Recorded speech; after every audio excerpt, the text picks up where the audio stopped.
Let's read one of Roald Dahl's revolting rhymes, Jack and the Beanstalk.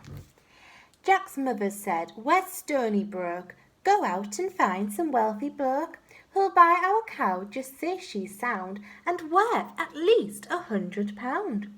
But don't you dare to let him know that she's as old as Billy O." Jack led the old brown cow away and came back later in the day and said, "Oh, Mumsy dear, guess what? Your clever little boy has got a super trading for our cow." The mother said, "You little creep, I'll bet you sold her much too cheap."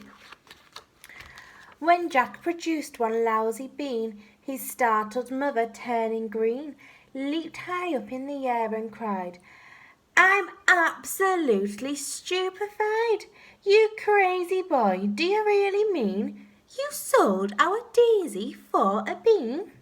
She snatched the bean, she yelled, "You chump," and flung it on the rubbish dump. Then summoning up all her power, she beat the boy for half an hour, using, and nothing could be meaner, the handle of a vacuum cleaner.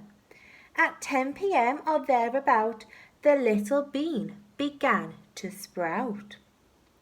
By morning it had grown so tall, you couldn't see the top at all.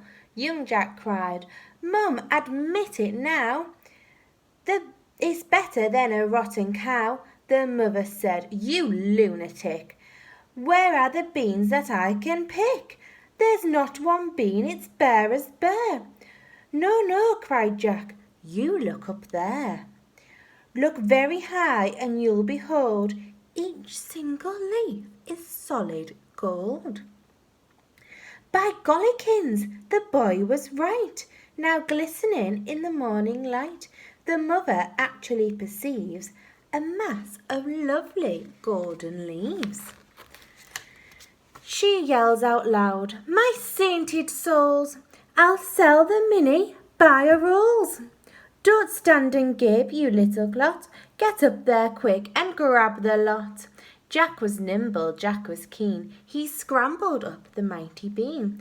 Up, up he went without a stop. But just as he was near the top, a ghastly frightening thing occurred. Not far above his head he heard a big deep voice, a rumbling thing that made the very heavens ring. It shouted loud, "Fee, fi, fo, fum. I smell the blood of an Englishman." Jack was frightened, Jack was quick, and down he climbed in half a tick. "Oh, Mum," he gasped, "believe you me, there's something nasty up our tree. I saw him, Mum, my gizzard froze, a giant with a clever nose."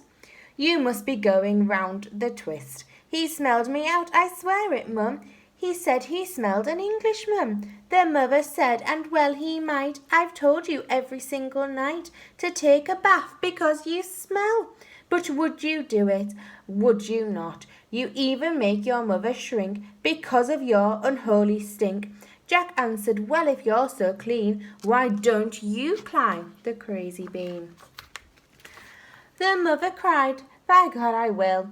There's life within the old dog still."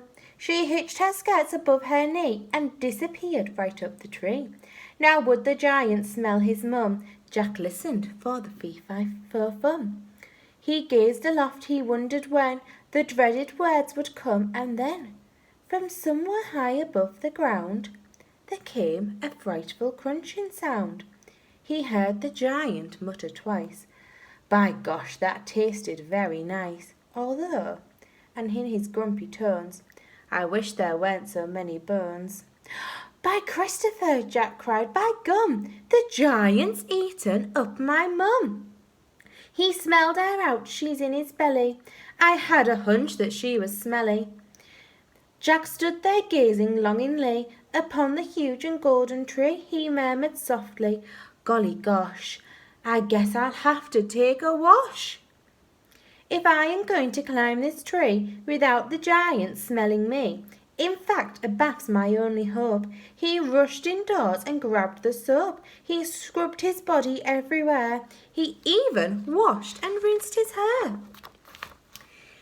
He did his teeth, he blew his nose, and went out smelling like a rose. Once more he climbed the mighty bean. The giant sat there gross obscene, muttering through his vicious teeth, while Jack sat tensely just beneath, muttering loud, fee, fi, fo, fum. Right now I can't smell anyone.